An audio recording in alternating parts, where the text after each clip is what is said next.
Hello and welcome to Tree Town. I am your host, Ryan McCooch, and today I am joined by Brian Hinz, one of the members of the Main Street Hooligans. Thank you for coming on, Brian. Oh, good. Glad to be here. Thank you. I know, really appreciate it. This was kind of not last minute, but the last couple of days I asked, hey, I'm available today.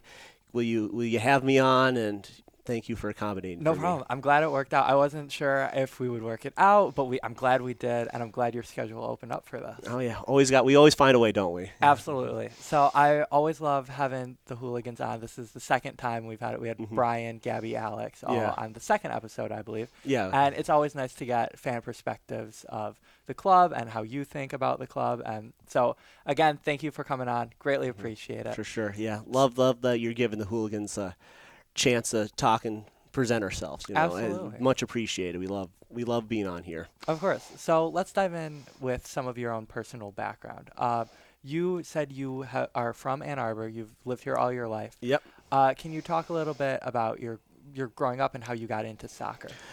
Well, like you first said, lived in Ann Arbor my whole life. I literally live like 3 miles from Concordia. So that's perfect for this yeah. season.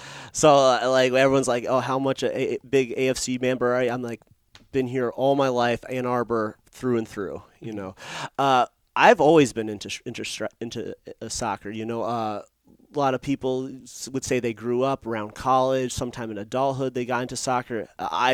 Soccer's been my favorite sport all my life. Did you play when you were younger? Yeah. I played like from the age of 5 up until like a few years ago. I had to retire. Yeah. Couldn't keep up. I got too many injuries. It's like at one point I said I put away my cleats and went to the stands, picked up a soccer scarf and started cheering. Yeah. But no, I love living in Ann Arbor. I can't imagine living anywhere else. Home sweet home. It's a great city. Yeah, oh, for sure, yeah. The only time I actually ever went out of Ann Arbor was to Ypsi, so right next door to go to college. I went to Eastern Michigan. Stayed within the county, though. For sure, yeah. My parents liked that. It was close to home, all that. But no, for soccer, though, I remember just as like in elementary school, first, second grade, just playing out in the field like with everyone else because I grew up in the 90s, like so I was the prime age like kid when the '94 World Cup came, and so everyone my age, everyone played soccer. Like for the last like 20 years, soccer's been like the most popular sport for like kids, like more than any. And then eventually, as they get older, they find other interests, but it never grew out of me, and so I played throughout middle school, high school, stopped at the college age. I mean, I played some recreational and some adult leagues around the city, but from the biggest point for me when my soccer fandom really took off was the 2010 World Cup in South Africa. Because that was the summer after my freshman year in college, and I remember the other World Cups, but it was usually when I was during school. For whatever reason, wasn't interested. But like all the games were in the morning, like 7 a.m., 8 a.m., something like that. And I watched every single match. That's my first memory of just soccer in general. I was, I think, 11 during the 2010 World Cup. Oh, wow. You're making me feel old. I know. But I remember like Landon Donovan's goal against Algeria. It was huge. That's the some people say that's the best moment in U.S. soccer history ever, like for the men's side. Yeah. Because we don't have a World Cup to celebrate. Not yet, anyway, but fingers crossed. But one day. So after the World Cup, I was like, well, what else is there to watch? And I eventually came into the Premier League. I became a Tottenham fan. I know not everyone's a Tottenham fan around here, though, but we got a few of us. There's a lot of you in Ann Arbor. It's weird. It seems like every other person I meet is a Tottenham fan. We have an official club recognized by the Tottenham's officially, and go to Connor O'Neill's to watch the games as many as I can. And I've actually got to go see them when they come to America. Oh, nice. Yeah, cool. Last year at Minneapolis, and then 2 years ago in Nashville. Okay. I actually got the fortune to go to the open training and got tickets to the Golden Circle where I got to meet and greet and get autographs from all the players. That's super cool. So on my Facebook I have all the photos. I have a Tottenham flag, all the signatures. That was a special day. Oh, That's incredible. I mean, as an adult, like those are the things too, where even that you're always growing in that soccer fandom, and that's Yeah. such a cool memory for you. Yeah, and the nice thing about soccer, there's just so many teams. Like, there's no reason to like have like a lack of teams Right. to root for. You know. So speaking of teams you root for, talk to me about AFC and how you got involved because you've been around since day one. Yeah, well, if we want to be hyper specific, I wasn't there like the day Jamie and Bilal say, "Hey, we're going to form a team," but definitely since game one, you know. So how I discovered it was kind of by accident. Yeah. It was about 2-3 months before the first season. I'm at home in my apartment. It's late at night. And you know, if you can't sleep, you're on your phone, computer, whatever. Right. I don't even know if I was on Google or YouTube, whatever. But an ad pops up underneath whatever and specifically said, "Soccer has sprung roots in Ann Arbor." I'm like, whoa, what is this? Because I knew that there was like, you know, youth clubs, adult leagues. I'm like, is this going to be something like that? I click on it, and soccer sprung roots in Ann Arbor. AFC Ann Arbor, America's first semi-pro soccer team. For those that are listening, aren't going to see this facial expression, but I was just like, Yeah. like, oh my God, what is this? That is a look of surprised joy. Yes. I remember specifically as a child asking my dad, well, "Hey, is there any like semi-pro teams in Ann Arbor like to go see?" Yeah. He's like, "No, sorry, there isn't. If there is, so we'd go to some, but like all my life I've wanted a team here in Ann Arbor. Yes, there's the University of Michigan. Right. But like I said, I went to Eastern, so Michigan's not really Gotta my rep the alma mater. Yeah, for sure. Yeah. So this was like the first like that we got any team, and it happened to be soccer, my all-time favorite sport. I'm like, this is just like, how do I sign up? I go to the website, like membership. Oh, I'll buy the most expensive membership there's available right now. And so I'm like, okay, so let's do this. When does it start? And I'm like, okay, well, is it just me? Like what? And then I go to their Facebook page, you know, give it the like, and then right under recommendations was Main Street Hooligans, Ann Arbor supporter section. I'm like, I don't know who any of these people are, but like I'm gonna be a part of this. I want to. So I specifically remember like it was yesterday. I get off work, I hurry over to Pioneer. It's like 2 hours before the game. And, like, I don't know anybody. I have my Landon Donovan jersey on because I don't have any AFC gear. No one did at the time.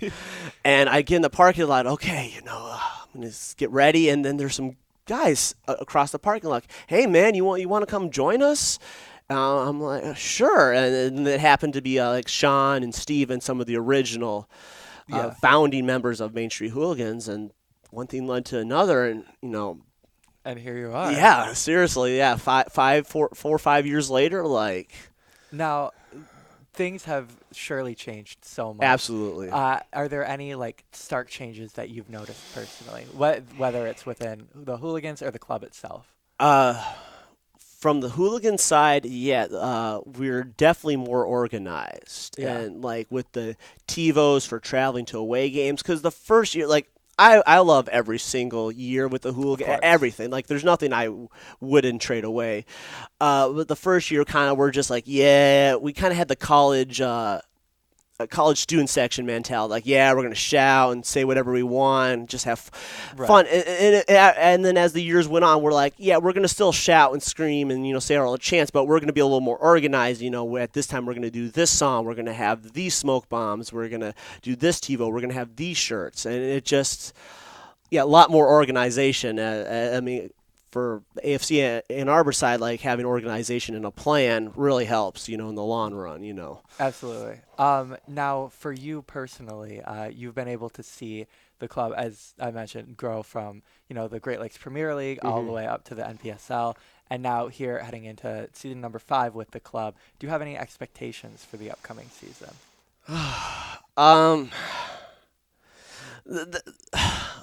I have a few. Let me first say what I liked most about the first couple of years was I was just so happy we had a team here in the city. I didn't have any expectations. Win, lose, draw, like I'm here.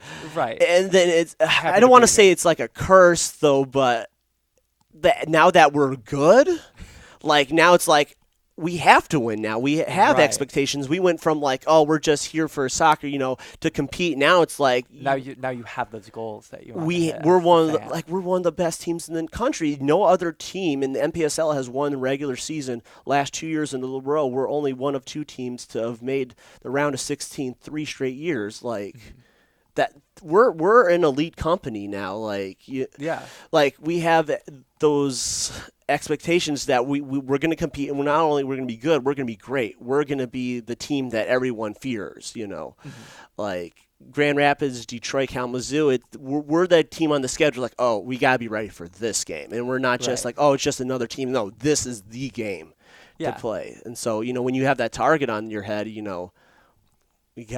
got to bring it, For sure, yeah. So expectations for this season, for the women's side, I'm just happy that we have a women's team. Like, and that's not a slight against the women's team. Like, it's the first year I have the same expectations like the men's team. Win, lose, or draw, I'm there for them. Yeah. I have a feeling we're going to do really well, but I mean, we're in a tough conference. Lansing, Grand Rapids, some of the best women's teams in the country. Great women's teams. Not like you said, not just in the region, but within the whole Grand country. Rapids won the whole thing like 2 years ago, and then we're like national semifinals last year, I believe. Mm-hmm. But for the men's side, playoffs for sure. I would love to see us go to win the Midwest region, but I was reining in a little bit. Don't get out that far. Start small, dream big. One of my favorite things of last couple years has been the Milk Cup. I know that kind of flies. I don't want to say flies under the radar because everyone knows about it, but obviously we want to win the league and every match is important. But I just like the Milk. Like, it's clubs only within Michigan, and it's expanded now. This year too. that more and more teams have come every year. Like the first year, it was just like 4 or 5 teams. Now it's 12. I think it's 12. Yeah.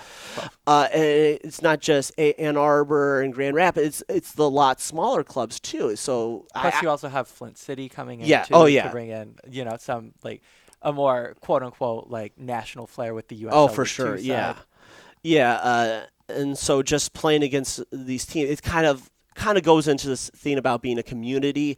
Yeah. And not only it's for us, but we're helping another team, like teams that are smaller. I know, like the NPSL team, we're kind of small in the first place when you look at like MLS teams, but like there are teams underneath us that would love to have the opportunity to get our fans, to get our exposure. So, playing these teams, it just helps, Absolutely. So in terms of thinking back into seasons past, I always ask this question to my guests, but do you have a favorite memory or favorite memories of your time supporting AFC? If I was talking about all my favorite memories, we'd be here till next week. So I've got a few. Like, if we want to talk about like favorite games, like just a complete game, 90 minutes before and after, nothing comes close. The first ever game, game at San Marino. Just seeing all the fans there, like no one, we were like me that didn't have any expectations, came in, met the hooligans, we started doing these chants and everything. Like, I mean, we did end up losing though, but no, I don't think anyone really cared outside of like the owners, coaches, and players. The fans we were just happy there was soccer there. So I can't imagine anything coming to as close as a whole game. Mm-hmm. But in terms of results, whenever we beat City, obviously, that's is there a better feeling than beating a rival team? Like, I don't rivalry think games are they're a big deal for a reason. Yeah, I mean, and then filing behind City would be beating Grand Rapids since we've been together since the start with the Great Lakes Premier League. We were rivals then, and we're still rivals now. Right. I mean, I think Detroit's kind of in the spotlight now for teams to beat, though. But that's still an important game. Mm-hmm. If we want to talk about like moments in a game, has to be the second season against Lansing, down 2-0. Last 11 minutes, we score 3 goals to win. I mean, that's a heck of a comeback. I think that's 3 straight podcasts where someone has said that as their favorite memory. It's a great one. It's great. It's like not every day you do that. I have never seen the fans, the hooligans, the players just that excited. Like when we scored that third goal, I ran down. Did they come to the fence? I just grabbed them and hugged them. They're all sweaty and stuff. I don't even care. I'm just like, yeah. And like everyone's just in the stadium is standing. I mean, the Lansing section's quiet though, but we're all just standing and cheering. I think at that point for a lot of fans, I was like, this is my team. We don't give up. we're going to fight till the end. And like that is, I mean, for any team in general, when you can score those many goals in the last minute to pull off a victory, that's something special. But my last favorite memory, and I think it's a lot of people's memories from last season too, was AZ's goal against Duluth. The game time. I mean, yes, the ending of that game, it turned out unfortunate, but the fact that we actually scored a last-second goal to send into extra time, that to me sometimes the results aren't the only thing. I mean, yes, they're important, but the fact that the players are fighting and they're trying their best, that all you can ask that matters too. When you just come back from behind and. Like I still remember I watched the video the game on YouTube. I haven't watched the penalties. I can't force myself to do it, but like you have Kyle getting ready for the throw in. If you listen to the audio, you hear me shouting, "Hey, trying to get everyone involved," and like because obviously anything could happen, but you can just read the stands. Everyone's just like it's. Yeah. I don't know. And he got the vibe he throws it in. I think it was Jack who got the header. AZ kicks it in. From my perspective, I'm like, come on, guys, let's go. Goal goes in. I don't even say a word. It's funny when like psychologists say like in extreme situations you tend to be the exact opposite of your personality. So me being the loud guy that I am, I don't say a word. I turn around, I grab Josh, I grab Alex, I pull them close, and I'm not afraid to say this. I just started to sob, not cry, sob like a baby, tears just start flowing down and that is something I have never done in my life. I have never cried from a sporting event ever. Like I love sports, but sometimes like at the end of the day, end of the day, it's a game. But for me, at that moment, it was truly more that just a goal like that can just shake me to my absolute core. And it took me. I needed a few minutes after that to compose myself and get stoppage time. Let's go. That. I think I speak for all the hooligans, that goal, wherever we are, however we felt, will remain with us forever. So. Absolutely. Last question for you. Turning to the Champions League. Your team's in it. Tottenham's in it. They're in the semis. My team's in it. Liverpool's in it. Yeah. Who's going to win the Champions League this year? I want to say Tottenham. Oh, yeah. I think I have to say Liverpool. I think I have to say Tottenham. I mean, on paper, it would probably have to be Barcelona. Yeah, I think that hurts, but Bruno's happy about that. He's happy, but but at this point, when you're this far into the tournament, anything can happen. I mean, exactly. Ajax, they're a very good team, obviously because they beat Juventus and Real Madrid to get this far. In my personal opinion, I thought Man City was the best team in the world, or at least in Europe. Mm-hmm. So if we beat them, anything can happen. So I mean, I think we can beat Ajax, and once it's the final game, like anything can happen. Like a few years back when it was Chelsea played Bayern at Bayern, and like Chelsea was finished like 6th in the EPL, like nobody gave them a chance. What happened? They won. Right. So I mean, when you get this far, anything goes. I mean, yes, we have a lot of injuries. Harry Kane's out. I think I just heard today Sissoko's is injured. But that didn't faze us when we played City, and look where we are. So what type of fan would we be if we rooted against our own team? Oh, for sure, yeah. I mean, Tottenham does have a history of bottling it, though. But I don't think this is the year. I think we can win it all. Will we? We'll just have to wait and see. Thank you for not only the great Tottenham conversation, but the great AFC conversation. For sure, anytime. Thanks for coming on. Yeah, for sure. Thank you. Take care, Brian. We are back with Welcome to Treetown, and I'm here with James Vaughan, known as Vaughnie around the club. Yeah, James, indeed. You're back. Thank you very much for coming on the podcast. No, thank you for having me. I'm glad to be back. Absolutely. So first and foremost, you're coming in back this season. Third season with the club, correct? Yep, third season. How's preseason been going for you? It's been going well. Obviously, preseason's always tough coming into the summer league because players are still at college. You've got quite a few trialists in. But it's been good. It's been fun. Eric always makes it enjoyable as well as being tough. Obviously, you have to put the conditioning and put the work in to get the results during the season. But it's nice having the boys sort of filtering through. And obviously, Frenchie and Rufy are back now, who I've known from previous years. So it's always good to have those boys around and familiar faces when you come back to the club. Absolutely. So in terms of this preseason compared to maybe some in the previous years or your collegiate preseason, what are some of the differences that you've noticed?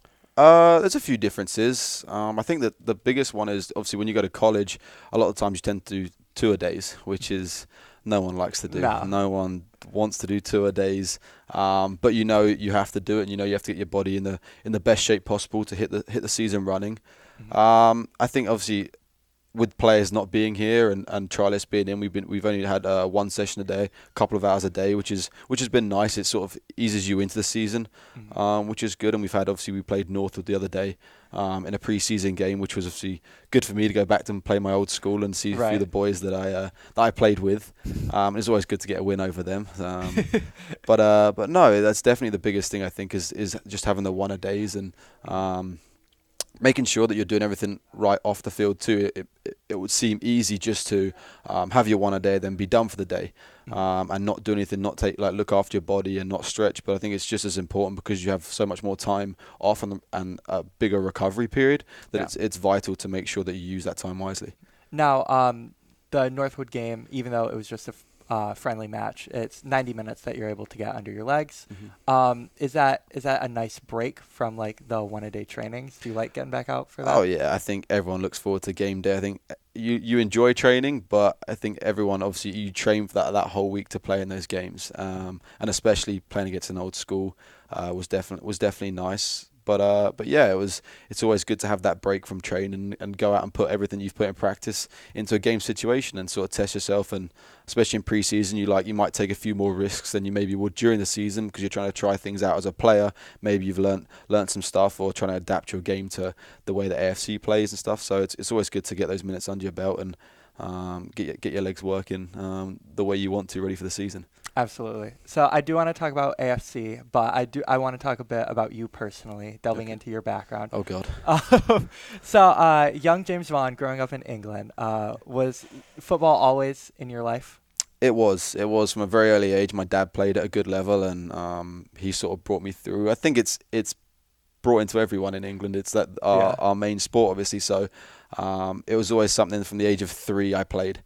At my local club at Little Common, and yeah, I played every year, and it was the one thing that I always look forward to every day. We'd only train once a week when you're little, and you'd go, and that'd be the first thing you'd look forward to every week.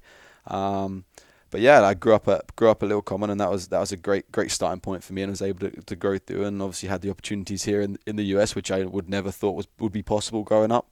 And it was definitely something that I really appreciate, and I'm very lucky to be a part of.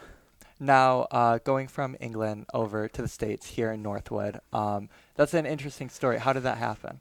Yeah, it happened very quickly. I was captain of Sussex back in the UK, which is like a county. So I was captain of that team, and we actually won the national championship that year, where I was U18 at the time, and I got put forward for England schoolboy trials, which is a very prestigious thing, and we went to trial at this, I can't remember where it was, somewhere in London. I went and trialed, and an agency came up to me after the game, and they just sort of said, have you ever thought about going to the US to continue your soccer career and get an education? And I sort of said no. I had a few friends that had done it and stuff, but I wasn't really sure the whole process, and I sort of was so focused on just England that I wanted to make sure that I gave my full attention to that. So anyway, they gave me their card, and they said, all right, well, contact us if you like change your mind. Anyway, a few weeks later, I heard back from England saying I didn't make the final squad. And so me and my parents had a chat, and the card was just sort of sitting on the kitchen table. It was quite like weird, really. Yeah, it really was. And my parents were like, well, just give them a call and see what they want. So I did, and I met them in London. Done a few showcases for them, and that's when quite a few like college coaches were there watching, and Northwood was one of the schools that I spoke to in Division 2, and they offered me a full ride there and then, and said, we want you out there. And knowing the facilities that you get out here, and you see the pictures, and you see that we don't have that sort of stuff in the UK in regards to the facilities and what you get with the whole college experience. And it was something that I had to make a decision. It was like within a month I had to make the decision whether I really wanted to go, and I didn't know anything about the school. All I could do was look the school up, basically. I hadn't visited. I hadn't even been to Michigan before. Oh, man. So I sort of So you just jumped in head first. I just jumped right in, and my parents like, look, you just gotta like sometimes you have to take these risks to see where you go, and fortunately everything worked out for me, and I love my time at Northwood. It was a great school to be a part of, and a lot of the boys there I still have really good memories of, and obviously it led me to AFC, and hey, I can't really describe the journey that I was on. It happened so quickly, but I'm so appreciative of everything that everyone that's been in that helped me like along the way, I guess. That's a perfect segue into going from Northwood to linking up with AFC. How did that conversation go? Did you know of Eric beforehand at all? Yeah, so funny enough, when Eric was working at Lansing, I was a freshman in college, and he contacted my coach and said he was interested. And unfortunately, our last spring training, I fractured my wrist. Oh, okay. So he wanted me to go for Lansing. I was meant to go to Lansing for the summer. Anyway, I fractured my wrist, so I actually chose to go home for the summer and make sure I was in like a cast for eight or 10 weeks or something. Oh, wow. Yeah, so it was a long time. And it was my first year in the US. I was like, okay, I just want to go home and recuperate and whatnot and get fit again. And so that's what I'd done. So I didn't actually play. And then he got the job here in AFC. And so then after my college season again, he gave me a call and said, hey, like, I want you to come over to AFC. And I said, yeah, sure. That was really it. That was where it all sort of started. And I've been here for 3 years now. So it's crazy. That's really funny. I mean, obviously not funny that you fractured your wrist. Yeah, but yeah. It is funny how things like that work. Where it is. It's that fate, and it's crazy to think of all the people that I've met through Eric and through AFC now, and like I've seen the club from its second year when I was here, the club's second year, my first year, to where it is now. It's unbelievable. And come back and you see the store, and you see everything that's now become a product of the club. It's unbelievable. It really is. I can attest for that as well. It definitely is. Now, take me through some of the differences between perhaps the university, American university game, and perhaps the youth levels that you experienced over in England. So when I was 16, I literally as soon as I turned 16, I played for a men's team. In the UK, it works slightly different in the fact that a lot of men's teams are a good high level, obviously reaching to the pros.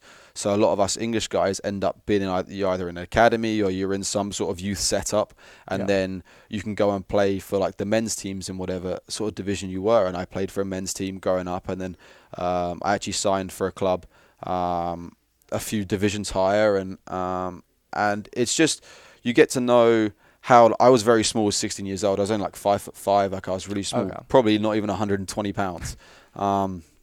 And you're kind of up against grown men who have been in the leagues for years and are established names. Yeah. So you have to sort of learn how to protect yourself, how to use your body, all the real fundamentals that you may find easier playing against people your own age and your own size, then go up against men where it really you have to really put them into effect. Right. So that was a big thing. And then coming out here, obviously then you go back to play with guys your own age. So it was a weird jump. So you jump from being this small fish in like a real big pond, and you come out here and you think, okay, well now I'm playing with people my own age, and it almost felt weird because you're so used to playing with guys who are 26, 27, and then you come to college and you're an 18, 19-year-old freshman, and you're playing with guys who are maybe 22, but there's not much of a physical difference, and that's probably the nice thing about coming out to the US. I really found that side of it easier to adapt, if you know what I mean. I'd done all the hard work almost in England for a couple of years to then come out here. And this is your reward. Yeah, exactly. I've taken all those bruises and all those beatings for games after game, and it was good. It was nice to come out. What about the NPSL level? I think there's a lot of similarities between your academy soccer and the NPSL level. I think, especially with the way Eric plays in the NPSL, which has always attracted me back to the AFC Ann Arbor, likes to get the ball down, likes to get it on the floor and play a good brand of soccer. And that's what I think a lot of teams now in the UK are doing. A lot of the youth set-up teams are trying to really get the ball down on the floor and play, and that's always the way I was taught. That's the way I like to play. I'm not built to go and win all these aerial battles. We're not putting you on top and hoofing long balls. Yeah, exactly. So the NPSL level is very, very similar to that. And what I like about it compared to the college level, especially in the US, is that you bring the best collegiate players to come out and play in the summer, and you get to experience all different types of people. Like you're at university for so long, for like 8-9 months a year, and you're playing with the same players, which is really nice. But when you come to the NPSL, you get to meet all these different guys from all over, like Frenchie. Like I would never have met Frenchie and Rufy and all those sort of boys that I'm glad that I've met now and have been able to establish good relationships with through the NPSL. Now, that brings up another interesting point where you do know some players like Rufy and Frenchie. Is there a bit of an embedding period when you have some guys that are like trialists or perhaps some new players for the upcoming season? Yeah, of course. I think it's always easy for us to come back, obviously knowing the backroom staff and knowing Eric really well. I find it easier for myself to come back in because I know what they're like and how they react under certain situations. And as a trialist, I've been a trialist too before, and you come in and you don't know what to expect. You don't know what the coaches are like. You don't really know their personalities. And I feel like I've come back in this year, and whether the boys find me funny, I find myself funny. So I try and help the trialists out by going and introduce yourself and making some jokes and trying to help them settle in, because I know what it's like to be in that situation. And the best thing is for a player who's already signed or who already established to come down and like help them bring out their personality, because that's, you live with these guys for 3 months of the year and you play with them, so you want to bring your personality out as quickly as possible so everyone understands and you're all on the same wavelength. Then it's not like you still got those people who are still trying to like bring out their personalities and get comfortable. If you can all make it easier for everyone, then I think the soccer then will reflect that. All right. How does those personalities bloom from like pre-season to the end of the season? Do you see things you see some things, yeah.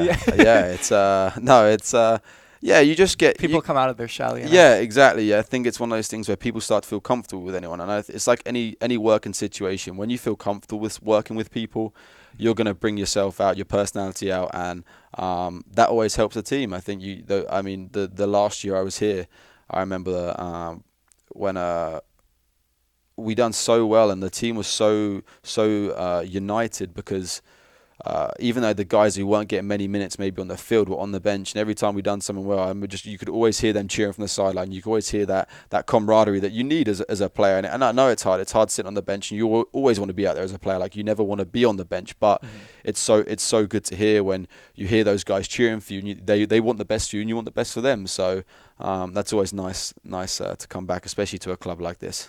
Now, how long have you been in town for this preseason so far? I've been a couple of weeks, so I was in for a couple of weeks, yeah. Have there been any highlights in preseason thus far? No, we actually had Shuki was in practice the other day. We were doing a shooting drill, and Shuki was in one of the goals, and poor guy was taking a beating. He really was. Like balls are flying everywhere, and he saved them. We called him the brick wall. He didn't move very much, but they hit him and bounced out. So that's probably my highlight so far. He'd probably kill me for saying it, but I actually went up to him the next morning. I just said, "How are you feeling? Like, has he got any bruises or anything?" Because the guys I think were aiming for him. I think everyone else was trying to score, and everyone was just like, you know what? So one time we can like sort of hit Shuki. So no, that was definitely a highlight of preseason so far. Oh, that sounds like a riot. Oh, it was. What now thinking back into some previous seasons, what have been, whether it's on the pitch or off the pitch, what have been some of your favorite memories with the club? I think the one that stands out the most to me was actually away at Detroit, but we were playing Dayton in the semi-final of the regionals, and it was 1-1, and it went into overtime, and thank God we scored. And it was just that I remember there's pictures all over of us scoring, and we just had that summed up that squad that year, because everyone off that bench just ran on the field, and everyone just got into a huge pile, and that just sort of really showed what us as a team were about. That everyone sort of stuck together, and that was definitely a moment for me that was really, really cool. It's probably a lot of the ones off the field that I can't talk about. But no, there's been many. I think that, like I say, the one thing that stands out the most is what Eric always recruits. Like good lads, he always recruits guys who have a great work ethic, who are there for the right reasons, and who are there to work hard. And I think if you have those three things, you're gonna have a successful team. Is that something you can be self-aware about in a moment? Like, wow, we have a really good squad amongst us, or is it something that you maybe appreciate more when you look back at it? It's a bit of both, I think. In the moment, obviously, during a season, you're always tired. You're always obviously training every day and playing. You're sort of so focused on making sure you're getting the results week in, week out, making sure you're giving 110%. And you do appreciate those moments, especially after games if you've had a good win like that game. And I remember that year too, we won the title away at Grand Rapids. And we were all walking off the field, and we all just sort of just stood there and went, like, we've done it. Like it was a tough year, and we beat a lot of good teams that year, and we all sort of sat there and went, wow, we done it. We worked hard and we got the results. And obviously then stepping away last year, I would come back. Obviously, being injured for the whole summer wasn't ideal, but I was able to come back and watch a few of the AFC Ann Arbor games, and it was just great to see. Like, you could just see that through Eric's teams, that you could just see the boys that year were a lot of guys that had got on so well, and they got on and they really appreciated playing with each other, and you could see that in how they played, and that's always cool to see. That's for sure. Now, something else that you've done and I find interesting is the Midwest Pro Soccer Combine. Yes. Have you been a part of that twice, or? I have, yeah. I was fortunately was able to attend that twice. The first year, both years went really well. I was really happy with how I played. Obviously, being international is always tough with the international rules in the USL, and it was definitely a great opportunity to come across some of the top talent in the country, to put yourself on that field and put yourself up against those other players that are all fine. You're all in the same boat at the end of the day. You're all fighting for those pro contracts. And it's funny because I've met a couple of really good friends through the Midwest Combine, actually. That I actually went to another combine in San Francisco, and I met two of the guys that were actually on my team in the Midwest Combine at that other combine. That's really funny. Yeah, and I flew there on my own, we turned up on the first day, and I suddenly see them, and they tapped me on the shoulder, and we got talking, and I spent a couple of days with them, and it's you see that those familiar faces always helps to relax you, and I think, like I said to them, that we're on although the pool of players is so big, the circuit is so small. Yeah. In terms of you see the same players. We're all trying to get to the same destination. And we to this day still text. One that's actually going to be playing for Detroit City this summer, which is actually going to be great. It'd be good to see him, and I wish him all the best. And but no, we hear he texts me and stuff, and we always give each other a bit of banter about we know we're going to win and whatnot. So it's always that good banter that you need, and it's good to have those sort of people. Obviously on the field it means business, and we'll both fight to the death, but off the field we're good friends, and it's good to have those links in life. You never know when you're going to use them, and it's always good to have them. Right. In terms of games coming up, obviously Detroit is one that you have marked on for personal reason as well. But are there any other games that you may see on the NPSL schedule and say, I'm looking forward to this one? All of them. I think right now it's one of those things, especially in the point in my career where I'm trying to push on, and I think I look forward to every game. It's one of those things where you wake up and it's game day. That's the thing every player wants to play, and you enjoy training, but you're training for game day. So I'm just happy to be out here, especially after having a summer like I did last summer, where I tore my quad, so I was out for 3.5 months, which wasn't fun. So I was sitting watching the boys and watching, like, wanting to be out there, and that's sort of what you work hard for, is to play in the summer. And I'm just grateful to be playing and to be fit and healthy, and hopefully that can continue. And hey, we'll take every game as it comes and try and get a win every game. Now, the last question I want to ask you, I asked Frenchie this, but slightly different spin on you. You being from England, can you give me one thing you miss about England that you can't find in the States, and one thing that you like in the States that you can't find in England? That's a good question. I don't know. I guess food is one of the bigger things. Yeah. Like Frenchie said, the baguette, which is actually ironic because we have a lot of bakeries in the UK too. So yeah, a very good bread, and hey, us English like our bread and that. But like crumpets, like things like that for breakfast, and between you two, it's like apparently Europe has the better baked goods than 100%, no doubt about it. But no, it's definitely something that you miss, those little things in our traditions, like bacon sarnies, which you guys might not know. I have no clue what that is. So what is that? It's just a bacon sandwich, really, and that's all it is. But it just so good. And my mum, every time I go home, the first meal, I'll take a red eye home, and the first thing she'll do in the morning for me is make me a cup of tea and a bacon sarnie. Okay. So that's always something nice to go home to.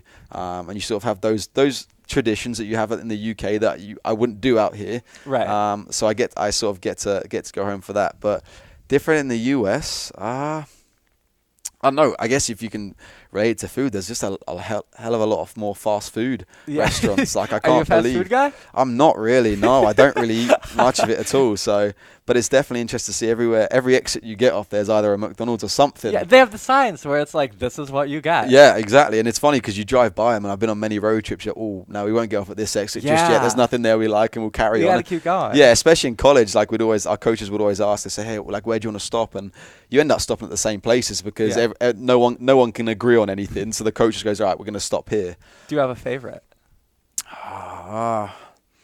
I guess the one I'd eat the most is like Panera. I don't know if you can even call that fast food. But no, that's more chain than fast food. Yeah, but at least it brings back there's a lot of bread on the menu and a lot of that. Yeah. That's where I get my bread. Yeah, but apart from that, I don't eat a lot of fast food. So, yeah, and we're athletes, so we try and keep our bodies in reasonable condition.